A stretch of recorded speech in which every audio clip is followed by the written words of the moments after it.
Subscribe कीजिए अपने भक्ति चैनल डिवाइन स्टोरीज को और जुड़े रहे अध्यात्म से। नमस्कार दोस्तों, जय माता दी। नवरात्रि के 5वें दिन की आप सभी को बहुत बहुत शुभकामनाएं। क्या आप भी अपनी ज़िंदगी में ज्ञान, धन और अटूट मातृ प्रेम का आशीर्वाद पाना चाहते हैं? तो आज हम आपको लेकर चलेंगे माँ दुर्गा के सबसे ममतामयी और अद्भुत स्वरूप माँ स्कंद माता के चरणों में।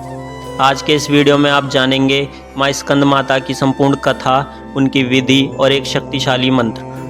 तो बिना देरी किए वीडियो को पूरा देखिए और माँ की कृपा से अपने जीवन को भर लीजिए। नवरात्रि के 5वें दिन स्कंद माता की पूजा की जाती है। स्कंद माता देवी दुर्गा का 5वां अवतार है।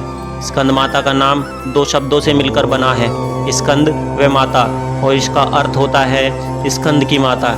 स्कंद का अर्थ है कार्तिकेय, जो कि महादेव और माता पार्वती के पुत्र हैं। माता का अर्थ है माँ, और इसी प्रकार स्कंद माता पार्वती का ही एक रूप है। तो आइए सुनते हैं स्कंद माता की कथा। माँ स्कंद माता की 4 भुजाएं हैं। माँ एक हाथ में कार्तिकेय को पकड़े हुए हैं और उनके दूसरे व तीसरे हाथ में कमल का पुष्प है। अपने चौथे हाथ से स्कंद माता अपने भक्तों को आशीर्वाद देती है। स्कंद माता की सवारी एक शेर है। स्कंद माता विशुद्धि चक्र की अधिष्ठात्री देवी है। विशुद्धि चक्र हमारे गले के उभरे हुए भाग के नीचे स्थित होता है। माँ स्कंद माता की सच्चे मन से पूजा करने से विशुद्धि चक्र जागृत हो जाता है, जिससे वरी की सिद्धि प्राप्त होती है। माँ स्कंद माता का वाहन मयूर भी है, इसलिए इन्हें मयूर वाहन के नाम से भी जाना जाता है। उनका वर्ण यानी त्वचा का रंग शुभ्र है। माता हमेशा कमल पर विराजित रहती हैं, इसलिए वह पद्मासना देवी के रूप में भी मानी और पूजी जाती है। माँ स्कंद माता का मन पूर्ण रूप से लौकिक और सांसारिक संबंधों से दूर रहता है। स्कंद माता का पूजन करने वाले व्यक्ति और जीव मुख्यतः सांसारिक बंधनों में रहकर भी उनसे मुक्त होते हैं। माँ दुर्गा के स्कंद माता अवतार की माता सती द्वारा अपना देह त्यागने के बाद भगवान शिव ने खुद को सजा देने के लिए स्वयं को सांसारिक बंधनों से दूर कर लिया। इसी दौरान ताड़कासुर और शूरपदन नाम के 2 राक्षसों ने देवताओं पर हमला कर दिया। उस वक्त देवताओं की मदद करने के लिए कोई नहीं था।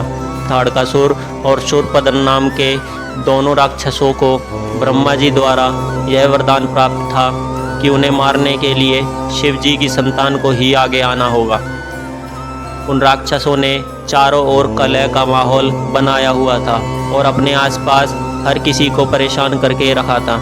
इन दोनों राक्षसों के अत्याचारों को देख देवतागण भी चिंतित थे। तब सभी देवतागण भगवान विष्णु के पास गए और उन्हें अपना दुख सुनाया, परंतु विष्णु जी ने उनकी कोई मदद नहीं की। विष्णु जी से मदद न मिलने पर देवताओं ने नारद जी के पास जाने का सोचा। उन्होंने नारद जी से कहा कि यदि वह माता पार्वती से भगवान शिव को पति के रूप में पाने के लिए तपस्या करने को कहेंगे, तब शायद भगवान शिव उनसे शादी कर ले और उनके मिलन से महादेव की संतान जन्म ले, जो उन राक्षसों का वध कर सके।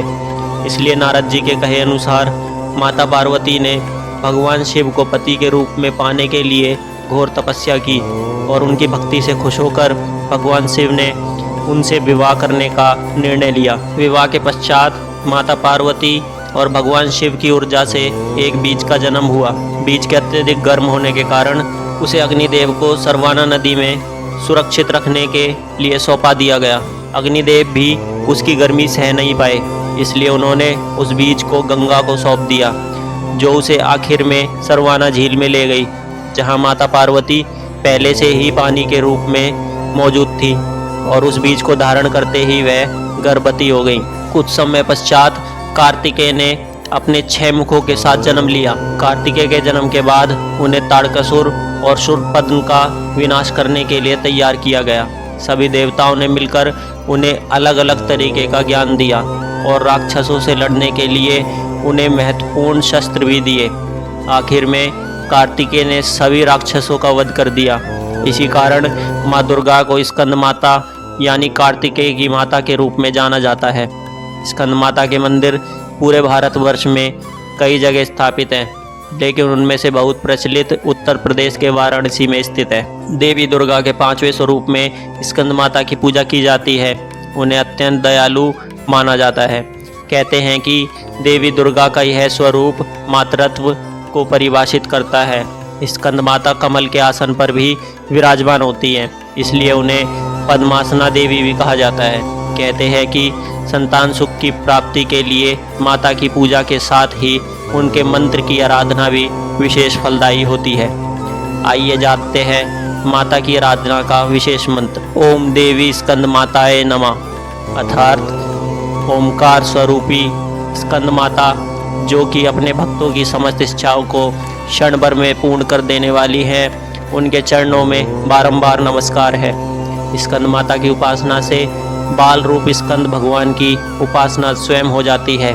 माँ स्कंद माता की उपासना से उपासक की समस्त इच्छाएं पूर्ण हो जाती है। हमें भी स्कंद माता की शरण प्राप्त हो, यही प्रार्थना करनी चाहिए। माँ दुर्गा का स्कंद माता अवतार हमें यह सिखाता है कि कैसे एक माँ सदैव अपने बच्चे को अच्छाई की ओर बढ़ना सिखाती है। यदि कभी जीवन में बुराई का सामना करने के लिए शस्त्र भी उठाने पड़े तो माँ अपना पूरा समर्थन देती है। इसलिए हमें अपनी माँ का सदैव सम्मान करना चाहिए और उन्हें हर चीज़ के लिए शुक्रिया कहना चाहिए। तो दोस्तों, यह थी नवरात्रि के 5वें दिन की पावन कथा। हमने जाना कि माँ स्कंद माता, जो अपनी गोद में बाल स्वरूप कार्तिकेय को धारण करती है, उनकी पूजा से भक्तों को ज्ञान, भक्ति और मोक्ष की प्राप्ति होती है। अगर आपने सच्चे मन से माँ की कथा सुनी है तो यकीनन आपके जीवन के सारे दुख और संकट अब दूर हो जाएंगे। जो भक्त सच्चे मन से माँ स्कंद माता की पूजा करते हैं, उन्हें माँ ज्ञान, शक्ति और धन का आशीर्वाद देती है। ऐसा माना जाता है कि स्कंद माता की पूजा करने से भगवान स्कंद की पूजा का फल भी स्वतः ही प्राप्त हो जाता है। वे अपने भक्तों के सभी पापों और कष्टों को हर लेती हैं। माँ की आराधना से व्यक्ति को मोक्ष की प्राप्ति होती है और जीवन में सुख शांति आती है। वे अपने भक्तों को संसार के सभी बंधनों से मुक्त कर देती हैं। नवरात्रि के 5वें दिन सफ़ेद रंग का वस्त्र पहनना शुभ माना जाता है। माँ को केले का भोग लगाया जाता है। अगर आपको यह वीडियो अच्छी लगी हो तो इसे एक लाइक ज़रूर करें। कमेंट में जय स्कंद माता लिखें और इस कथा को अपने परिवार और दोस्तों के साथ शेयर करना ना भूलें। और हाँ, सब्सक्राइब करके बेल आइकन ज़रूर दबा दें ताकि आप नवरात्रि के अगले दिनों की कथाएं मिस ना करें। जय माता दी।